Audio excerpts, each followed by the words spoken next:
కీర్తనలు 65:11 వచనం. 65 కీర్తన 11 వచనం. దేవ,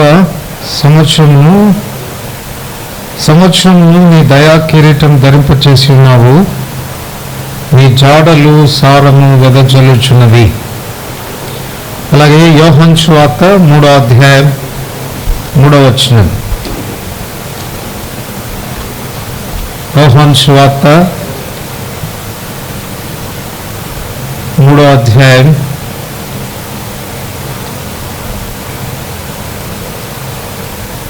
3వ వచనం. అందరు కలిసి చదువుకుంటాం. 3 నుంచి 6 వచనాలు.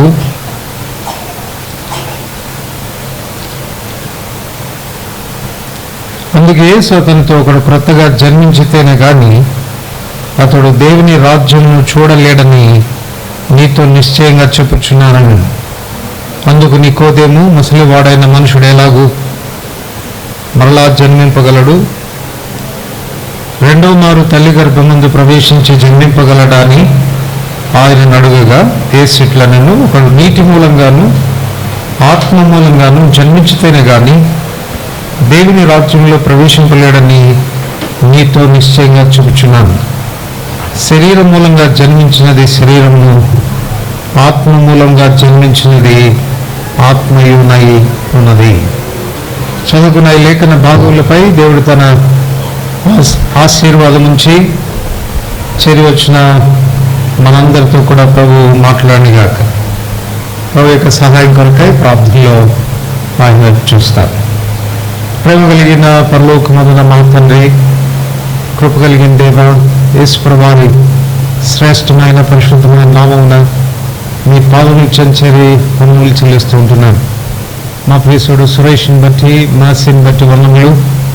వారి దాంపత్య జీవితాన్ని ఆశీర్వదించి అనుగ్రహించిన కుమారుని బట్టి వందనాలు చెల్లిస్తూ ఉంటున్నాను. సంవత్సర కాలం గడిచిన సందర్భంలో, ఈ జన్మదిన సందర్భంగా మీ సాన్నిధ్యంలో చేరి రాగలటకు మీరు ఇస్తున్న ఆధిక్యతను బట్టి వందనములు చెల్లిస్తూ ఉంటున్నాను. మేము కూడి వచ్చిన లాభదాయకంగా, ఆశీర్వాదకరంగా చేయమని ప్రార్థిస్తూ ఉంటున్నాను. మీ దయగల హస్తాల్లో నన్ను మమ్మల్ని అప్పచెప్పుకుంటూ నిష్ప్రయోజకమైన దాసునైన నన్ను మీ సులువుచాటును మరుగు చేయమని, మీ శక్తిగల మాటల చేత నింపమని, ఈ సందర్భాన్ని అనుసరించి మాకు అవసరమైన మాటలు మీరు వినిపింపచేయమని కోరుతూ యేసు ప్రభువారి ప్రశస్తమైన నామమున వందనములతో ప్రార్థిస్తున్నాం తండ్రి, ఆమేన్. చదువుకున్న ఈ లేఖన భాగములపై దేవుడు తన ఆశీర్వాదం నుంచి చేరి వచ్చిన మనందరితో కూడా ప్రభు మాట్లాడునుగాక. దేవుడు ఏది కలుగ చేసినా ఉద్దేశానుసారంగా దేవుడు ప్రతిదీ కలుగ చేశాడు. అలాగనే మానవుణ్ణి పుట్టించినప్పుడు, మానవుణ్ణి కలుగ చేసినప్పుడు కూడా దేవునికి ఉద్దేశం అనేది ఉంది. మానవుని విషయానికి వచ్చినప్పుడు, దేవుని ఉద్దేశం విషయానికి వస్తే 2 ప్రాముఖ్యమైన సంగతులు మనం గుర్తించవలసిన వారంగా ఉన్నాం. ఒకటి కామన్ పర్పస్ అని చెప్పవచ్చు, అందరికీ సంబంధించిన సాధారణమైన దేవుని ఉద్దేశం. రెండవది స్పెసిఫిక్ పర్పస్ అని చెప్పాలి, అంటే ప్రతి వ్యక్తి విషయంలో దేవుడు కలిగి ఉన్న ప్రత్యేకమైనటువంటి ఉద్దేశం. అంటే నీ విషయంలో దేవుడు కలిగి ఉన్న ఉద్దేశం నా విషయంలో ఆయనకు ఉండదు, నా విషయంలో ఆయన కలిగి ఉన్న ఉద్దేశం ఇంకొక వ్యక్తి విషయంలో ఉండదు. వేరువేరుగా ఇందులో వ్యత్యాసాలు మనకు కనపడతాయి. కనుక జన్మించిన తర్వాత, ఈ భూమి మీద మనకు దేవుడు జన్మను ప్రసాదించిన తర్వాత ఈ 2 విషయాలు మనం గుర్తించాలి.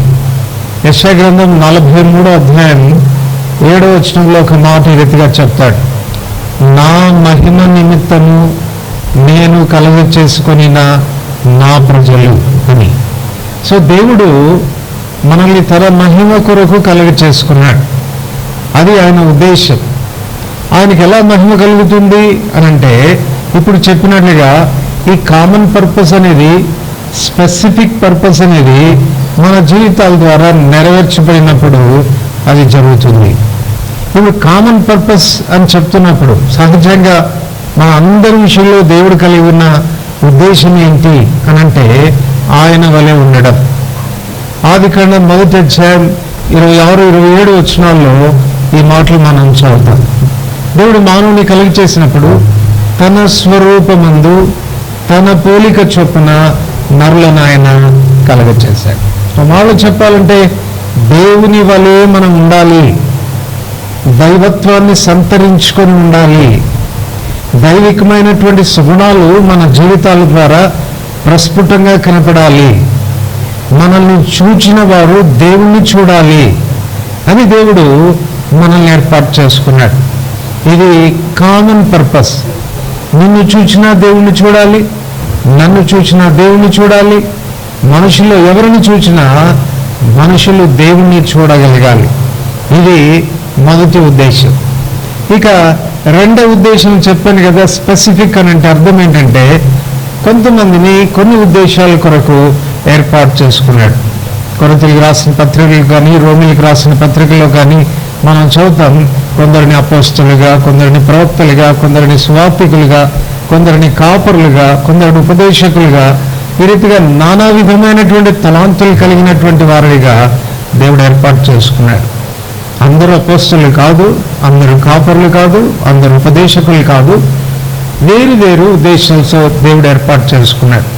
కనుక ఇప్పుడు రెండవ ఉద్దేశానుసారంగా నీ విషయంలో దేవుడు ఏ ఉద్దేశం కలిగి ఉన్నాడు, నీవు ఏమై ఉండాలని ప్రభు కోరుకుంటున్నాడు అన్న విషయాన్ని ఎరిగి ఆ ప్రకారంగా మనం జీవించడం ద్వారా దేవునికి మనం మహిమ తీసుకొస్తాం.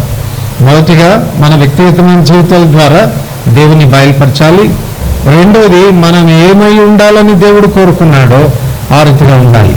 ఎందుకంటే సామెతలు 16:4 ఈ మాట మనం చదువుతాం, దేవుడు ప్రతి వస్తువును దాని పని నిమిత్తము కలగచేశాడు అని.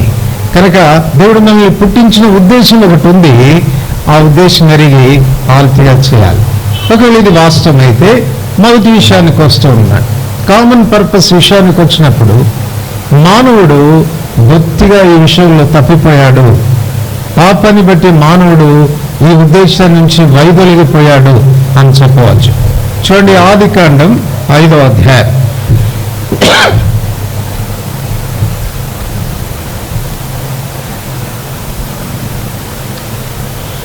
ఆదికాండం 5వ అధ్యాయం మొదటి వచనం చదువుతున్నాను. ఆదాము వంశావళి గ్రంథం ఇదే. దేవుడు ఆదామును సృజించిన దినమున దేవుని పోలికగా అతనిని చేశాను. మొదటిగా దేవుడు ఆదామును కలిగి చేసినప్పుడు తన పోలికగా చేశాడంట. ఇప్పుడు 3వ వచనం చదివితే ఆదాము 130 ఏళ్ళు బ్రతికి తన పోలికగా తన స్వరూపంన కుమారుని కని.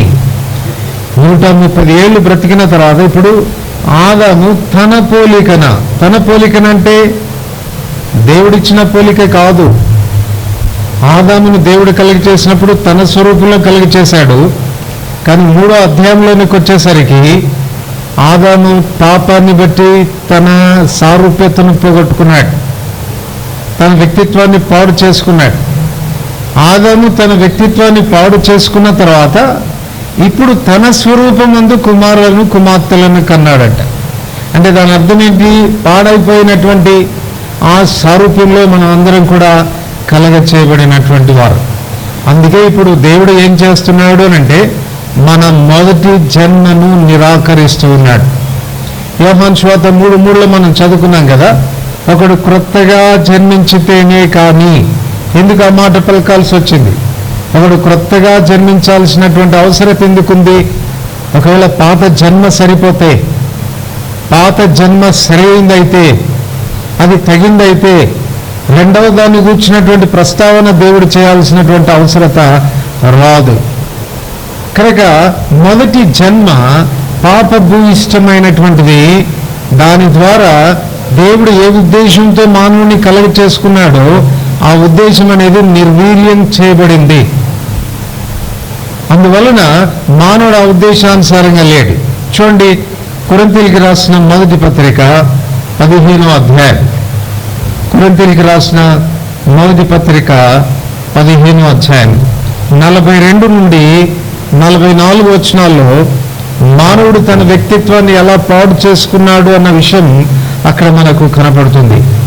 42 నుండి 44 వచనాల్లో మృతుల పునరుత్థానమును, అలాగే శరీరము క్షయమైందిగా విత్తబడి అక్షయమైందిగా లేపబడును, ఘనహీనమైందిగా విత్తబడి మహిమ గలదిగా లేపబడును, బలహీనమైందిగా విత్తబడి బలమైందిగా లేపబడును, ప్రకృతి సంబంధమైన శరీరంగా విత్తబడి ఆత్మ సంబంధమైన శరీరంగా లేపబడును.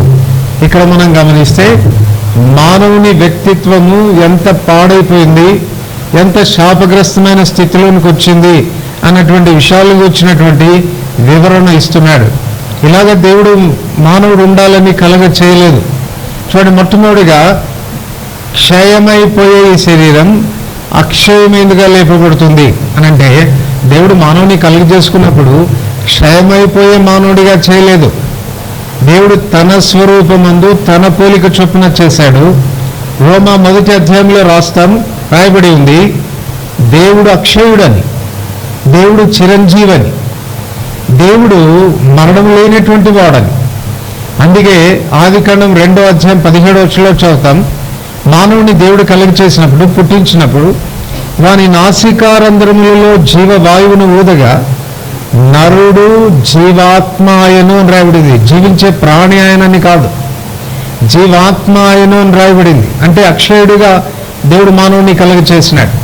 పాపం మానవుని జీవితంలో క్షయత తీసుకొచ్చింది, మరణం అనేది తీసుకుని వచ్చింది.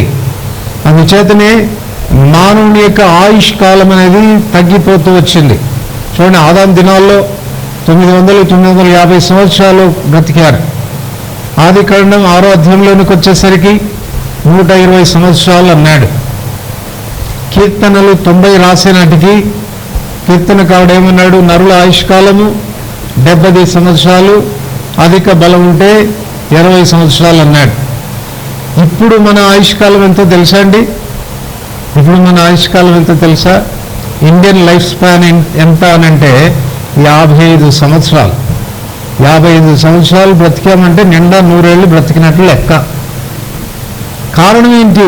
ఈ క్షయత మానవుని జీవితంలో రావడానికి కారణం ఏంటి అనంటే మానవుని యొక్క పాపము వలన వచ్చు జీతము మరణం. క్షయత అనేది మానవుని జీవితంలోకి వచ్చింది. రెండోదిగా మనం ఇక్కడ గమనిస్తే ఘనహీనత. మానవుని దేవుడు కలుగ చేసినప్పుడు ఘనహీనమైన వ్యక్తిగా చేయలేదు, తన పోలికలో చేశాడు. తాను ఎంత ఘనంగా ఉన్నాడో, తాను ఎంత గొప్పగా ఉన్నాడో అలాగనే మానవుని దేవుడు తయారు చేశాడు. సర్వసాధారణంగా మానవుని యొక్క ఘనత దేని మీద ఆధారపడి ఉంటుందండి అంటే మొట్టమొదటిగా తనకున్న స్థానాన్ని బట్టి ఆధారపడి ఉంటుంది. చూడండి, మన దేశ రాష్ట్రపతి వస్తే, మన దేశ ప్రధాని వస్తే, లేక మన దగ్గరలో ఉన్నటువంటి మంత్రులు వస్తే వాళ్ళని గౌరవించినట్లుగా మనల్ని గౌరవిస్తారా? ఎందుకు వచ్చింది వాళ్ళకి ఆ గొప్పతనం అనంటే వాళ్ళ స్థానం, వాళ్ళ పొజిషన్ బట్టి. అలాంటప్పుడు మానవుని దేవుడు ఘనమైన వ్యక్తిగా చేశాడు అనంటే కారణం ఏంటి అనంటే మానవునికి దేవుడు రాజరికం ఇచ్చాడు. ఆదికాండం 1వ అధ్యాయం 28వ వచనంలో దేవుడు వారిని ఆశీర్వదించను, ఎట్లనగా మీరు ఫలించి అభివృద్ధి పొంది విస్తరించి భూమిని నిండించి దాన్ని లోపరుచుకునుడి, సముద్రపు చేపలను ఆకాశ పక్షులను భూమి మీద ప్రాకు ప్రతి జీవిని ఏలుడి అని దేవుడు వారితో చెప్పాడు. అంటే మానవుని సర్వ సృష్టి మీద అధికారినిగా, రాజుగా, ఏలికగా దేవుడు చేశాడు. అది తన ఘనతకు కారణమైంది. కానీ పాపాన్ని బట్టి మానవుడు ఆ ఘనతను పోగొట్టుకున్నాడు. ఆది కాండంలో మనం చూస్తాం కదా, ప్రతి జీవికి ఆదాము పేర్లు పెట్టాడని. సింహాన్ని పిలిస్తే సింహం వచ్చింది, నువ్వు ఈ దినం నుంచి సింహం కనబడతావు అనంటే దానికి ఆ పేరు కలిగింది. అలాగే ప్రతి జీవిని తాను శాసించగలుగుతూ వచ్చినాడు. ఇప్పుడు పాపాన్ని బట్టి మానవుని జీవితంలో ఈ అధికారాన్ని పోగొట్టుకున్నాడు, ఈ ఘనతను పోగొట్టుకున్నాడు. చీమ కూడా మనకు లోబడద్దండి, అది కూడా మనల్ని కొడుతుంది. ఇది నాన్న కారణం ఏంటంటే అధికారాన్ని పోగొట్టుకున్నాడు. సో మానవుని ఘనతకు మొదటి కారణం మన పొజిషన్, స్థానం. ఆదాము ఆ స్థానాన్ని పోగొట్టుకున్నాడు. రెండవది మాట్లాడకూడదండి, మన ఘనతకు రెండవ కారణం ఏంటి అనంటే మనం వేసుకునేటువంటి వస్త్రాలు కదా. అందుకే చూడండి, ఈ అకేషన్కి వచ్చినప్పుడు సాధ్యమైనంత వరకు అన్నిటికంటే బెస్ట్ వస్త్రాలు వేసుకుని వస్తాం కదా. మనల్ని చూడగానే అనుకోవాలి, ఏమని వీళ్ళు చాలా గొప్పింటి వాళ్ళలాగా ఉన్నాడు అని. కానీ మనం వేసుకునే వస్త్రాలు మనకు ఘనత ఇస్తాయి, చూడగానే చెప్పేస్తాం వీళ్ళు చాలా గొప్పవాళ్ళని. మరి అలాగైతే దేవుడు ఆదాముకి ఇచ్చిన వస్త్రం ఏది అనంటే చూడండి, 104వ కీర్తన మొదటి 2 వచనాలు. 104వ కీర్తన మొదటి 2 వచనాలు.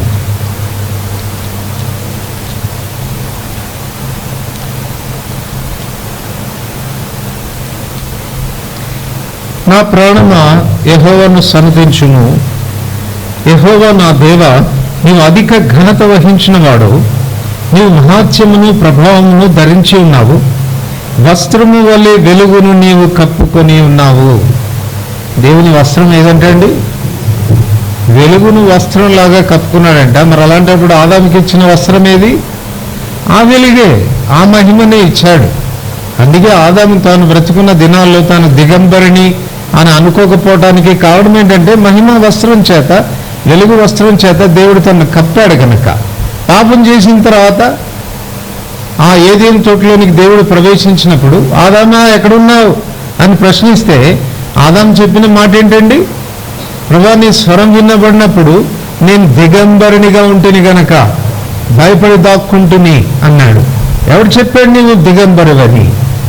నేను తినకూడదు అని నీకు ఆజ్ఞాపించిన వృక్ష ఫలములను నీవు తింటివా అని ప్రభు ప్రశ్నించాడు. అంటే ఇంకో మాటలో చెప్పాలంటే, నా ఆజ్ఞను మీరావా? ఆజ్ఞ అతిక్రమమే పాపం కదా, ఆ పాపాన్ని బట్టి నీకు వచ్చిన ఈ స్థితి కదా అని దేవుడు జ్ఞాపకం చేస్తూ వచ్చినాడు. సో మానవుని ఘనతకున్న రెండవ కారణం ఏంటంటే వస్త్రం. ఆదాము తన ఘనతకు కారణమైన పొజిషన్ పోగొట్టుకున్నాడు, ఆదాము తన ఘనతకు కారణమైనటువంటి వస్త్రాన్ని పోగొట్టుకున్నాడు.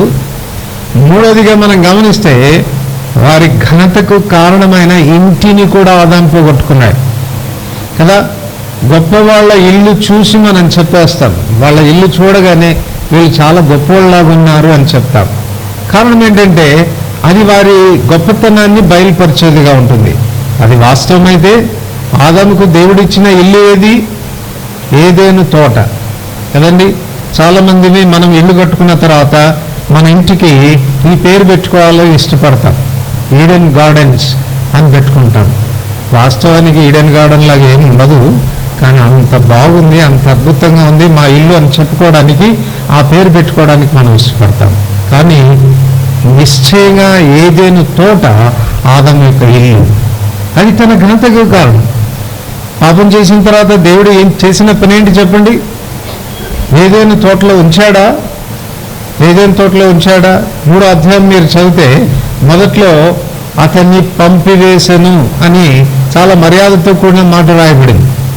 ఆదాము అనుకున్నాడట, మరీ పంపేస్తాడా ఏంటి, అంత కోపడతాడా ఏంటి, ఏదో కోపంతో అంటున్నాడులే అనుకొని అక్కడక్కడే తచ్చాడుతూ ఉంటే తర్వాత వచ్చిలో రాయబడింది అతనిని వెళ్ళగొట్టెను ఏదైనా తోటలో నుంచి అని. అంటే పాపాన్ని బట్టి తనకు ఘనతకు కారణమైన ఇవన్నీ పోయినాయి. తన స్థానం పోయింది, తన వస్త్రం పోయింది, తనకున్నటువంటి ఇల్లు పోయింది. ఇది రెండవ నష్టం. మూడవది ఘనహీనత, బలహీనత. చూపించండి, బలహీనమైందిగా విత్తబడి బలమైందిగా లేపబడును.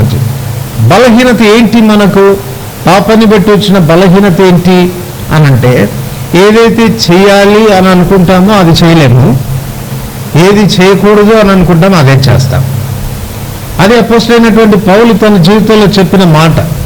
రోమా 7వ అధ్యాయం 18 నుండి మనం చదివితే, నాయందు నా శరీరమందు మంచిది ఏదియో నివసింపదని నేను ఎరుగుదును, మేలైనది చేయవలన కోరిక నాకు కలుగుచున్నది కానీ అది చేయటం నాకు కలుగుటం లేదు. నేను చేయకోరని కీడు చేయక మేలు చేయక చేయకోరిన మేలు చేయక చేయగోరని కీడు చేస్తా ఉన్నాను. అందువల్ల 24 వచనంలో అంటాడు, అయ్యో నేనెంత దౌర్భాగ్యుడను, ఇట్టి మరణమునకు లోనగు శరీరం నుండి నన్ను ఎవడు విడిపించు. ఇది నన్ను గుర్తించాల్సిన విషయం ఏంటంటే, పాపం మానవుని యొక్క వ్యక్తిత్వాన్ని పాడు చేసింది. ఆ వ్యక్తిత్వం ఎలా పాడైపోయింది అంటే, మనుషుడు తాను నీతిగా బ్రతకాలి అన్న ఆలోచన తనకున్న, నేను మంచివాడుగా ఉండాలి అన్నటువంటి ఆశ తపన తనకున్న, తన అరితిగా ఉండలేడు. కారణం ఏంటంటే ఆ విషయంలో మానవుడు బలహీనుడు అయిపోయాడు. కనుక పాపం మానవుని వ్యక్తిత్వంలో ఈ 3వ నష్టాన్ని తీసుకుని వచ్చింది, బలహీనునిగా చేసింది. 4వ విషయానికి వస్తే, ప్రకృతి సంబంధి అయిన మనుషుడు అయిపోయాడంట. ప్రకృతి సంబంధి అయిన మనుషుడు అంటే అర్థం ఏంటి అంటే, 1 కొరింథీ 2వ అధ్యాయం 14వ వచనంలో ఉంటుంది, ప్రకృతి సంబంధి అయినటువంటి మనుషుడు దేవుని ఆత్మ సంబంధమైన సంగతులను వాడు గ్రహించజాలడు, అవి అతనికి వెర్రితనముగా ఉన్నవి అని. దాని అర్థం ఏంటంటే,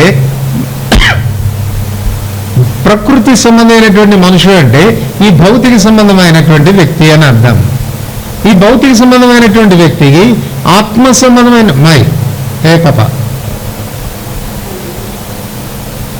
ఈ భౌతిక సంబంధమైనటువంటి ఈ మనిషికి ఆత్మ సంబంధమైనటువంటి దేవునికి వచ్చిన సంగతులు అర్థం కావు. అందుకే ఎంత జ్ఞానవంతులైనా, ఎంత చదువుకునే వాళ్ళైనా, ఎంత డాక్టర్స్ అయినా, ఎంత ఫిలాసఫర్స్ అయినప్పటికీ కూడా దేవునికి వచ్చిన సంగతులు వారికి అర్థం కావు. 1 కొరింథీ 2వ అధ్యాయంలో అదే మనం చదువుతాం. ఈ లోకాధికారుల్లో అది ఎవరికి తెలిసి ఉండలేదు. ఒకవేళ ఈ లోకాధికారులు అది ఎవరికైనా తెలిసి ఉంటే మహిమాస్వరూపమైనటువంటి ప్రభుని వారు సిలువ వేయకపోయిందరు. అంటే దేవుని గురించిన సంగతులు భౌతికమైన ఈ దేహంతో, లౌకికమైన జ్ఞానంతో మనం అర్థం చేసుకోలేం. ఒకవేళ అలాంటి వ్యక్తికి మనం ఏదైనా ఎక్స్ప్లెయిన్ చేస్తే కూడా అవి వెర్రితనంగా అనిపిస్తాయంట. అంచేత దీన్ని బట్టి మనకేం అర్థమవుతుందంటే, ప్రకృతి సంబంధి అయినటువంటి మనుషుడు అనంటే దేవుని గూర్చిన జ్ఞానము లేనివాడు, ఎరుక లేనివాడు అని అర్థం. అంచేత ఈ దినాన మానవుడు దేవుడు ఎవరో తెలియట్లేదు, ఎలా ఉంటాడో తెలియట్లేదు, ఆయన మహాత్మ్యమేంటో అర్థం కావట్లేదు, ఆయన గొప్పతనాన్ని అర్థం చేసుకోలేకపోతున్నారు. కనుక మానవుడు ఏం చేస్తున్నాడంటే, బహుశా ఇలా ఉంటాడేమో దేవుడు, బహుశా ఇలా ఉంటాడేమో దేవుడు అని ఆలోచించి ఆ దేవునికి ఒక రూపం ఇచ్చేసి ఆ రూపమే భగవంతుడు అన్నట్టుగా ఆరాధిస్తూ వచ్చినారు. అందుకే ఇంతమంది దేవుళ్ళు లోకంలో పుట్టుకొచ్చారు.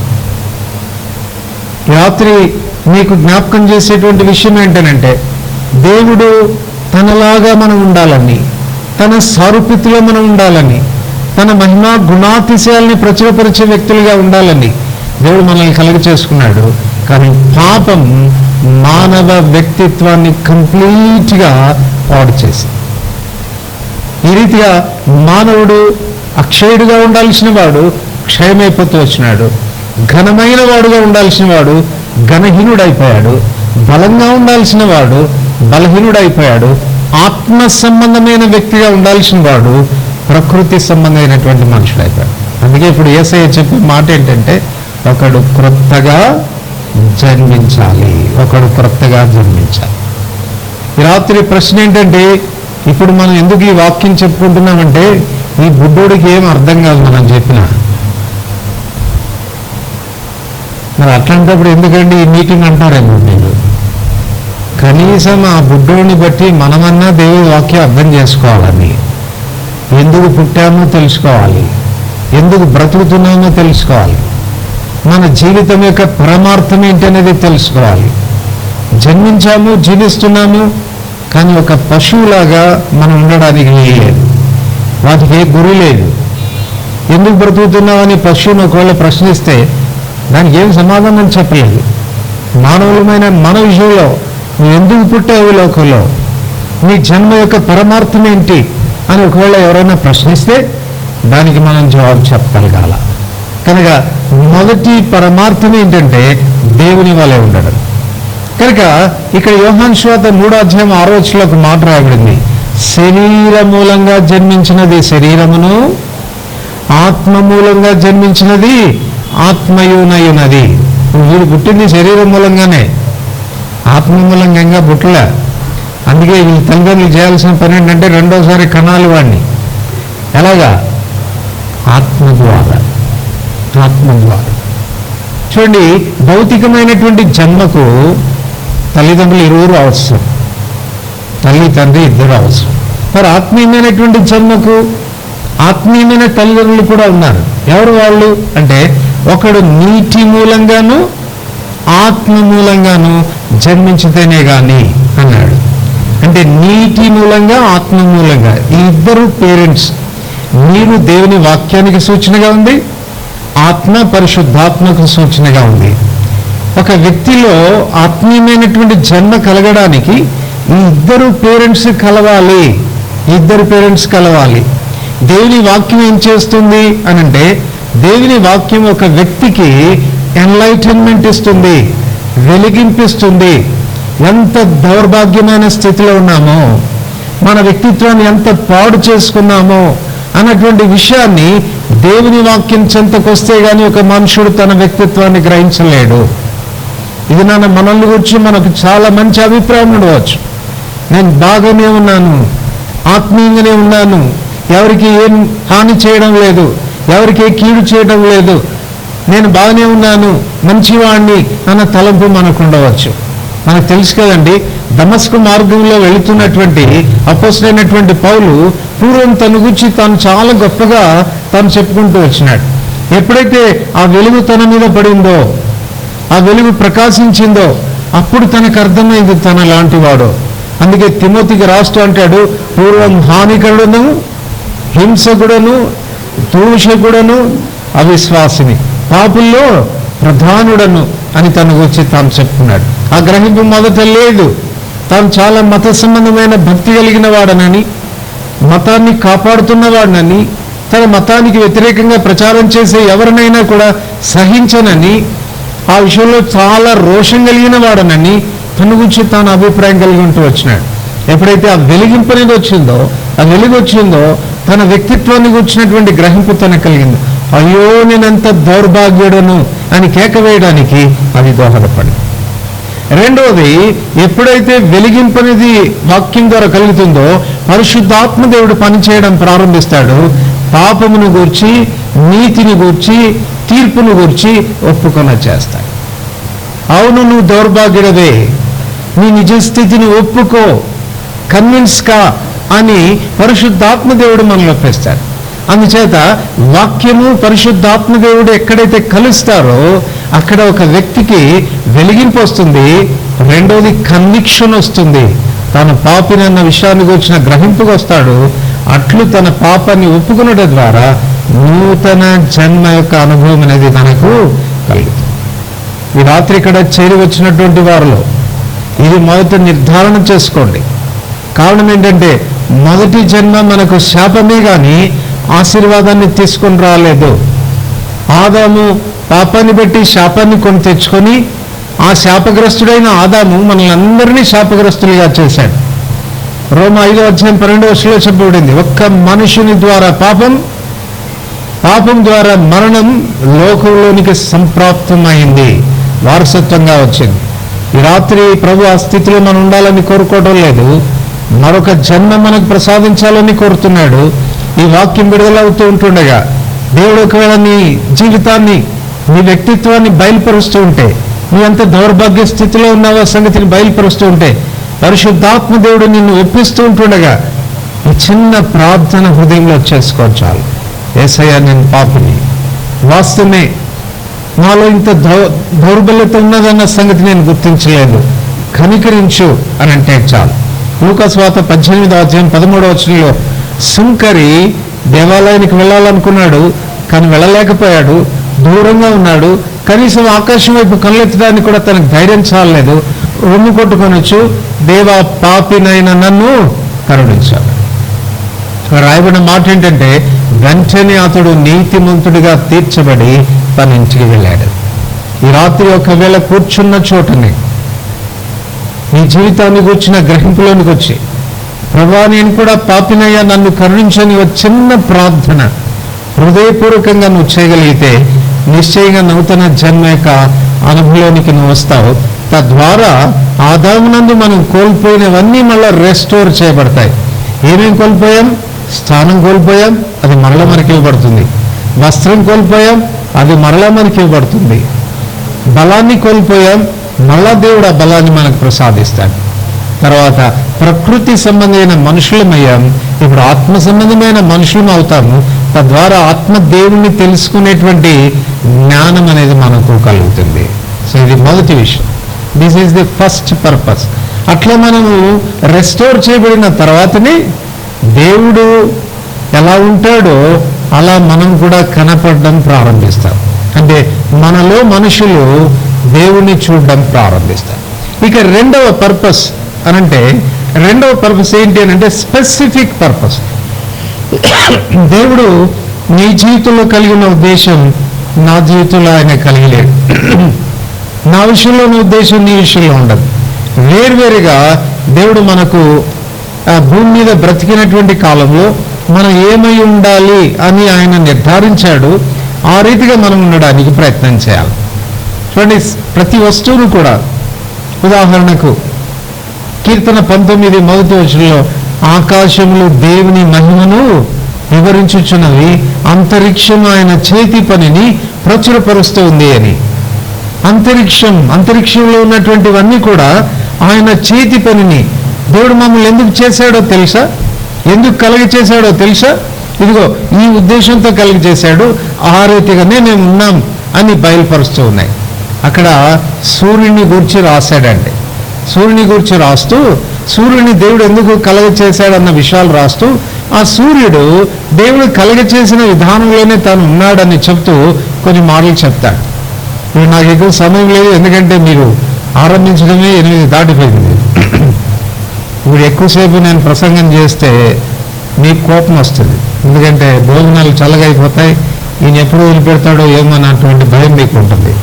చాలా త్వరగా వదిలిపెడతాను, కానీ కొన్ని మాటలు జాగ్రత్తగా ఆలోచించండి.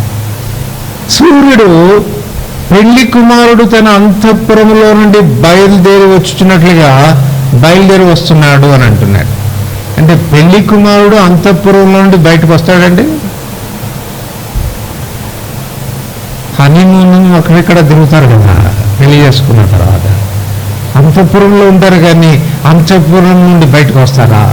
కానీ సూర్యుడు అంట ఎట్లా వస్తున్నాడు అని అంటే, ఒక పెళ్లి కుమారుడు తన అంతఃపురంలో నుండి బయటకు వచ్చినట్టుగా వస్తున్నాడంట. అంటే దాని అర్థం ఏంటి అని అంటే, దేవుడు నన్ను కలుగ చేసిన ఉద్దేశం నా ద్వారా నెరవేర్చబడాలని అంటే I want to forgo what? ఏం పోగొట్టుకోవాలనుకుంటున్నాను? నా సుఖాన్ని నేను పోగొట్టుకోవాలనుకుంటున్నాను, నా ఎంజాయ్మెంట్స్ నేను పోగొట్టుకోవాలనుకుంటున్నాను. అందువల్ల అంతఃపురంలో నుంచి నేను బయటకు వస్తున్నాను అంటున్నాడు. నిన్ను నన్ను దేవుడు కలగ చేసిన ఉద్దేశాలు మన ద్వారా నెరవేర్చబడ్డానికి సుఖంగా ఉంటే కుదరదు. ఆ సుఖ వలయంలో నుంచి మనం బయటికి రావాలి, శ్రమ పడ్డానికి ఇష్టపడాలి, ప్రభు కొరకు మన జీవితాల్ని అర్పణగా చేసుకోవడానికి ఇష్టపడాలి. అప్పుడు మాత్రమే నిన్ను ఎందుకు పుట్టించాడో ఆ ఉద్దేశం నీ ద్వారా దేవుడు నెరవేర్చుకోవడానికి ఆయన ఇష్టపడ్డాడు. రెండవది, శూరుడు పరిగెత్త ఉల్లసించినట్లుగా అతడు ఉల్లసిస్తున్నాడు అని రాయబడి. సో సూర్యునికి దేవుడు పెట్టిన పని ఏంటంటే తూర్పున ఉదయించి పడమర వరకు పరిగెట్టాలి. ప్రతిరోజు పరిగెట్టాలి. మీరు చెప్పండి, ఏ రోజున ఆగిపోయాడు ఆయన? ఏ రోజున ఆగిపోయాడా? లేదు, పరిగెడుతున్నాడు. కానీ కొన్నిసార్లు దేవుడు మనకు అప్పగించిన బాధ్యతని మనం నిర్వర్తిస్తాం, కానీ సంతోషంగా చేస్తామా అంటే సూర్యుడు అంట ఉల్లాసంగా పరిగెడుతున్నాడంట. ఒకటి సుఖ వలయం నుంచి మనం బయటికి రావటం, రెండవది దేవుడు మనకు అప్పగించినటువంటి బాధ్యతని చాలా సంతోషంగా నిర్వర్తించడం. ప్రభువా నాకు ఈ పని అప్పగించావా, ఈ బాధ్యతను అప్పగించావా, ఎంత ధన్యున్నయ్యా నేను అన్నట్టుగా ఆనందంతో ఆ పని చేయడం. సూర్యుడు ఆ రీతిగా చేస్తున్నాడు. మూడవది, అక్కడ సూర్యుని గురించి రాయబడిన మాట ఏంటంటే తన పదమునందు పరిగెత్త ఉల్లసించుచున్నాడు. అంటే తన కక్షలో తాను పరిగెడుతున్నాడు. చాలాసార్లు మన కక్షలో మనం ఉన్నాం, వేరే వాళ్ళ కక్షల్లో దూరుతూ ఉంటాం కదా. ఇది కూడా నా పనే, అది కూడా నా పనే అన్నట్టుగా వేరే వాళ్ళ బాధ్యతల్ని మనం తీసుకొని పనిచేయడానికి ప్రయత్నం చేస్తాం. సూర్యుడు ఆ రీతిగా లేడంట, తన ఆర్బిట్లో తను ఉన్నాడు. ఆ రీతిగా ఆలోచన చేస్తే ప్రతి గ్రహాన్ని గురించి ఆలోచించేయండి. ప్రతి గ్రహం, ప్రతి నక్షత్రం వాటి కక్షలోనే ప్రయాణం చేస్తున్నాయి. ఒకవేళ కక్ష దాటిగానే బయటకు వస్తే మనం అంతం టా అన్నట్టే వెళ్ళిపోతాం కదా. సృష్టించిన దినం మొదలుకొని ప్రతి గ్రహం తన కక్షలో ప్రయాణం చేస్తావు. ఇది మనకేం నేర్పిస్తుందంటే స్పెసిఫిక్గా అసలు నువ్వు ఏంటి అన్న విషయం నువ్వు ఎరిగి నీ పనిలో నువ్వు నిమగ్నమై ఉండాలి, నీ కక్షలోనే నువ్వు పరిగెత్తాలి. తర్వాత అక్కడ మరొక మాట రాబడింది, ఆ రీతిగా పరిగెత్తను ఆరంభించిన వాడు ఖచ్చితంగా మళ్ళా అవతల వైపుకు పరిగెత్తే వరకు కూడా ఆగిపోడట. అంటే దాని అర్థం ఏంటి? మనకు కూర్చో ఒక మాట ఉంది కదండి, ఇప్పుడు మిమ్మల్ని కూర్చో అంటే తప్పు అవుతుందేమో, ఎందుకంటే మీరేమో తెలంగాణ వాళ్ళు అయిపోయారు. మా గురించి ఒక మాట రాయబడింది, ఆంధ్రులు ఆరంభ శూరులని. అంటే అర్థం ఏంటి అంటే ఆరంభం చాలా గొప్పగా చేస్తాం మేము, కానీ ముగింపు ఉండదు, ఎక్కడ ఆగిపోతుందో తెలియదు. ఆంధ్రులు ఆరంభ శూరులని. ఒకప్పుడు మనం అందరం కలిసినప్పుడు ఈ మాట చెప్పుకోవచ్చు, అందుకే అంటున్నాను. ఇప్పుడు మీరు తెలంగాణ వాళ్ళు అయిపోయారు, మేము ఏమన్నాలో మాకు తెలియదు. ఆంధ్రులు ఆరంభ శూరులు అంటే చాలా పర్యాలు ఒక కార్యాన్ని ప్రారంభిస్తాం కానీ దాన్ని కంప్లీట్గా మనం ముగించము, ఎక్కడో ఆగిపోతాం. సూర్యునికి క్యాజువల్ లీవ్ లేదు, మెడికల్ లీవ్ అంతకన్నా లేదు, ప్రతిరోజు పనిచేయాల్సిందే, ఎవ్రీడే వర్క్స్. అవి మనకు నేర్పిస్తూ ఉన్నాయి. ఒరే చూడండి రా, దేవుడు మమ్మల్ని కలెక్ట్ చేశాడు, మమ్మల్ని పుట్టించాడు, ఎందుకు పుట్టించాడు అన్న విషయం మాకు తెలుసు. ఎందుకు పుట్టించాడు నన్ను అని అంటే లోకానికి వెలిగి ఇవ్వడానికి పుట్టించాడు. అందుకే అక్కడ ఒక మాట రాయబడింది, అతని వేడినికి మరుగైనది ఏది కూడా లేదు. అంటే ప్రతి చోట కూడా తన వెలుగునది ప్రసరింపచేస్తూ ఉంది. ఇప్పుడు వాళ్ళు మనకు నేర్పిస్తున్న ఆ సృష్టి మనకు నేర్పిస్తున్న పాఠం ఏంటంటే, మరి ఇది వాస్తవం అయితే దేవుడు నన్ను కలుగ చేసినట్టుగా నేను ఉన్నాను కదా, ఏ ఉద్దేశంతో చేశాడో ఆ ఉద్దేశాన్ని నెరవేరుస్తున్నాను కదా, వాట్ అబౌట్ యూ, నీ విషయం ఏంటి అని ప్రశ్నిస్తాం. సో మనం అందుకే ప్రత్యేకంగా దేవుడు మనల్ని కలుగ చేసిన ఉద్దేశం అనేది నెరవేర్చుకోవాలి. అక్కడనే ఈ రెండవ వచనం మనకు దోహదపడుతుంది. సంవత్సరమును దయా కిరీటంగా నీవు నాకు ధరింప చేసి ఉన్నావు. సంవత్సరాలు గడిచే కొలది మనం చెప్పాల్సిన మాట ఏంటంటే సంవత్సరమును దయా కిరీటంగా ధరింప చేశావు. కారణం ఏంటి అనంటే ఈ దయ లేక దేవుని కృపే మనం ఏమై ఉండాలో అది అయ్యే ఉండేటట్టుగా దోహదపడుతుంది. 1 కొరింథీ 15:10 అపోస్తలుడైన పౌలుని అడిగితే, పౌలు ఏంటి నీ విషయం ఏంటి అనంటే, నేనేమై ఉన్నానో అది ఆయన కృప వల్లనే అయి ఉన్నాను అని చెప్పాడు. నేనేమై ఉన్నానో అది ఆయన కృప వల్లనే. ఈ కృప ఒక వ్యక్తి జీవితంలో ఒకవేళ దేవుడు అందచేయకపోతే తాను ఏమై ఉండాలి అనేటువంటి విషయంలో తాను అరితిగా ఉండలేడు.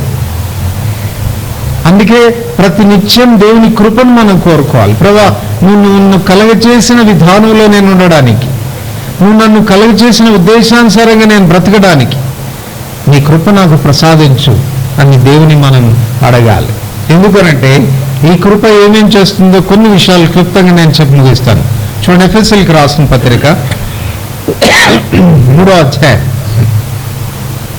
ఎఫెసీయులకు రాసిన పత్రిక 3వ అధ్యాయం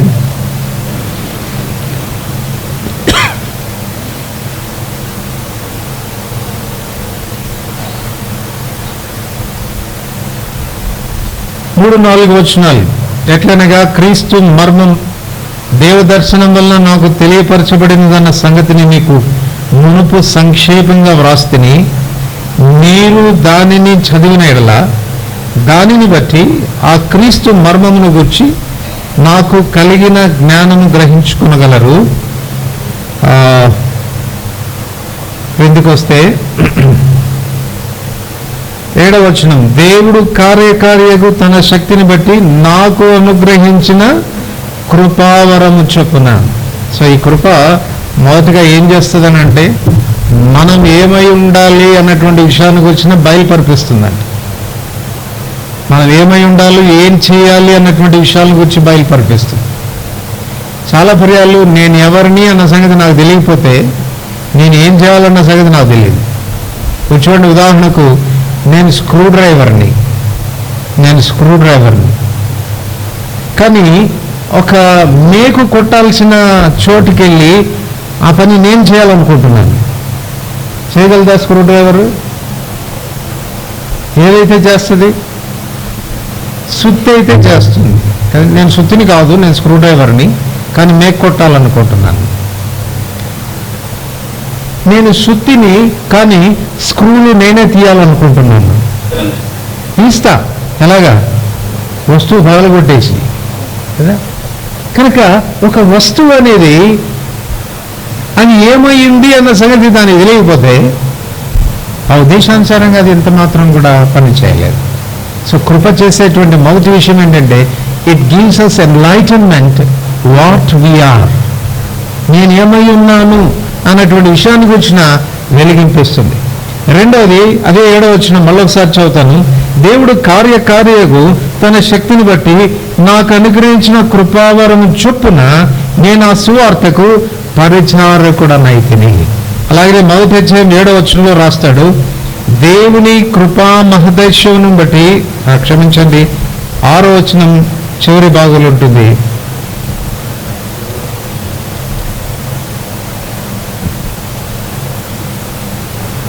కృపను అపోస్తలత్వమును పొందితిని. క్షమించండి, రోమిలికి రాసిన పత్రిక మొదటి అధ్యాయం 7వ వచనం చివరి భాగంలో ఉంటుంది. ఈయన ద్వారా మేము కృపను అపోస్తలత్వమును పొందితిని. అపోస్తలత్వము తను చేయాల్సిన పనిని గురించి మాట్లాడుతుంది. కృప దేని గురించి మాట్లాడుతుంది అని అంటే, అపోస్తలత్వపు బాధ్యతను నిర్వర్తించడానికి అవసరమైన సామర్థ్యాన్ని గురించి మాట్లాడుతుంది. అందుకే 1 కొరింథీ 15:10 ఏమన్నాడు చెప్పండి? మిగిలిన అపోస్తలందరికంటే ఎక్కువగా నేను ప్రయాసపడ్డాను. నేను ప్రయాసపడింది నేను కాదు, నాకు తోడై ఉన్న దేవుని కృప. సో కృప మొదట ఎన్లైటన్మెంట్ ఇస్తుంది. రెండోది, కృప ఆ బాధ్యతని నిర్వర్తించే దాని కొరకైన సామర్థ్యాన్ని కూడా ప్రసాదిస్తుంది. మూడోదిగా మనం చెప్పుకోవాలనంటే, తిమోతికి రాసిన మొదటి పత్రిక,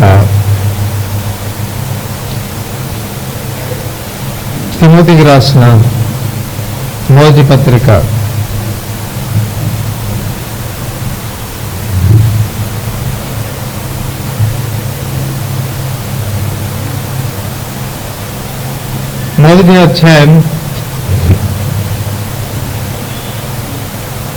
12-13 వచనాలు. పూర్వం దూషకుడను హింసకుడను హానికరుడనైన నన్ను తన పరిచర్యకు నియమించి నమ్మకమైన వానిగా ఎంచినందుకు నన్ను బలపరిచిన అని అంటే, ఆ పని చేయడానికి ఆయన ఏం చేశాడు? నన్ను బలపరిచాడు, నాకు బాధ్యతనిచ్చాడు. వాస్తవానికి నేను దానికి అర్హుని కాదు. నన్ను నమ్మకమైన వానిగా ఎంచి నాకు ఒక పరిచర్య ఇచ్చాడు. ఆ పరిచర్యను నిర్వర్తించే విషయంలో నాకు బలం ఇచ్చాడు అంటున్నాడు. అది ఆ జకర్యా 4లో కూడా మనం చదువుతాం. శక్తి చేతనైనను బలం చేతనైనను కాక నా ఆత్మ చేతనే ఈ కార్యము జరుగుతుంది అని చెప్పాడు. తర్వాత ఏం రాశాడు? జెరుబ్బాబెలు ఎదుట గొప్ప పర్వతమా, నువ్వు ఏ పాటి, నువ్వు చదును భూమిగా చేయబడతావు. ఎట్లా చేయబడతావు అని అంటే, అక్కడ ఒక మంత్రం చదివాడంట జెరుబ్బాబెలు. ఏంటా మంత్రం? కృప కలుగునుగాక అంటే పర్వతం పోయిందంట. గొప్ప పర్వతం తన ఎదుట ఉంది. ఆ పర్వతం దగ్గర తాను మందిరానికి పునాది వేయాలి. పర్వతాన్ని చూపించి పునాది వేసుకోండి అని అంటే మన వల్ల అవుతుందా చెప్పండి? కానీ జెరుబ్బాబెలు కృప కలుగును గాక అంటే ఆ పర్వతం వెళ్ళిపోయిందంట, పునాది వేసేసాడు తను. ఆ తర్వాత ఇంకో చక్కని మాట రాయబడింది చూడండి, జకర్యా గ్రంథం.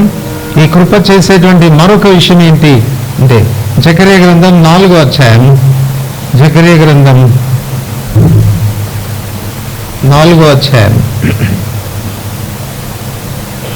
8వ వచనం. యెహోవా వాక్కు మరలా నాకు ప్రత్యక్షమేలాగా సెలవిచ్చును, జెరుబ్బాబెలు చేతులు ఈ మందిరపు పునాదిని వేసి ఉన్నవి, అతని చేతులు ముగించును. జెరుబ్బాబెలు చేతులు ఈ మందిరానికి పునాది వేసినాయి, అతని చేతులే మళ్ళా దీన్ని ముగిస్తాయి. అంటే దీని అర్థం ఏంటి? ఈ విషయాలు మనం చెప్పుకోవచ్చు. కృప అనర్హులమైన మనల్ని అర్హులుగా చేస్తుంది. కృప మనం ఏం పని చేయాలన్న వెలిగింపు మనకిస్తుంది, ఎన్లైటన్మెంట్ ఇస్తుంది.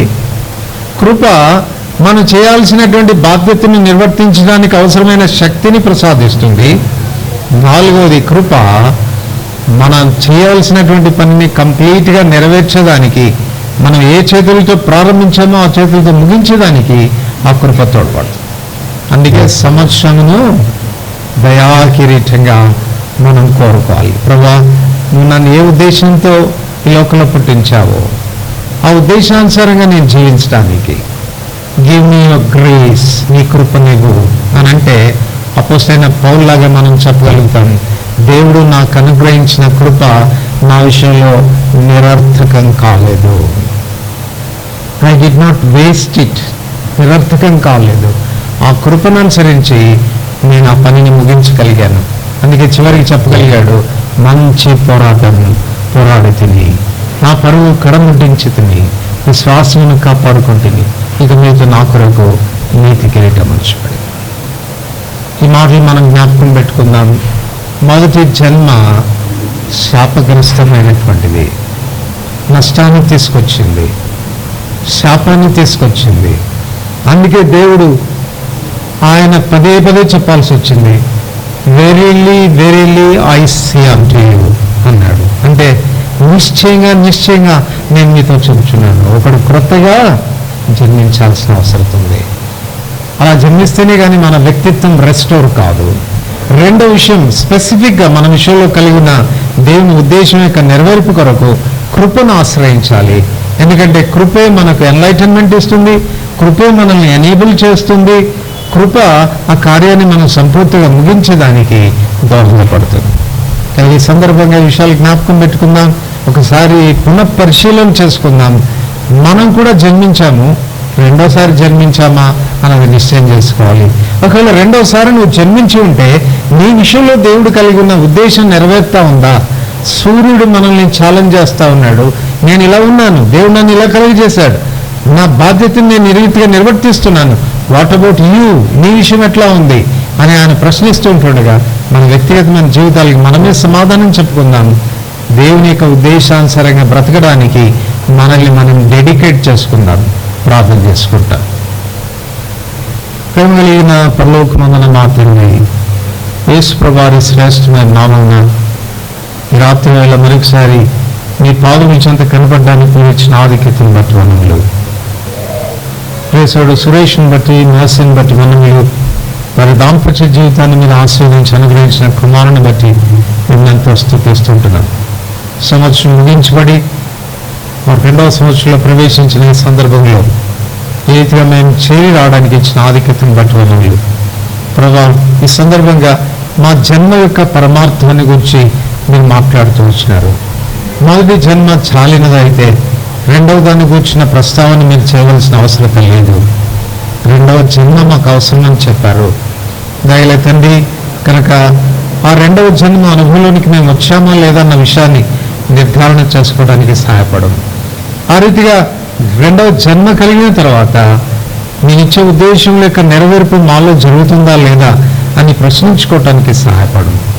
ఆ రీతిగా తండ్రి, మా వ్యక్తిగతమైన జీవితాలు సరిచేసుకోవడానికి, తద్వారా మమ్మల్ని కలుగు చేసుకున్న మీ ఉద్దేశం మీకు మహిమ కలిగినట్లుగా మా జీవితాలు ఉండటానికి సిద్ధపరచు. మీరు ఒకసారి చిన్న బిడ్డను మీరు ఆశీర్వదించు. దేవుని దయందు, మనుషుల దయందు, జ్ఞానం నందు, వయసు నందు వర్ధిల్లున్నట్లు బాల్య దశలోనే ఈ రెండవ జన్మ అనుభవానికి రాగలిగినట్లు సహాయపడమని ప్రార్థిస్తుంటున్నాం. మీ మెండైన ఆశీర్వాదాలు దీవెనలు కోరుతూ యేసు ప్రభు నామమున వందనములతో ప్రార్థిస్తున్నాం తండ్రి, ఆమేన్.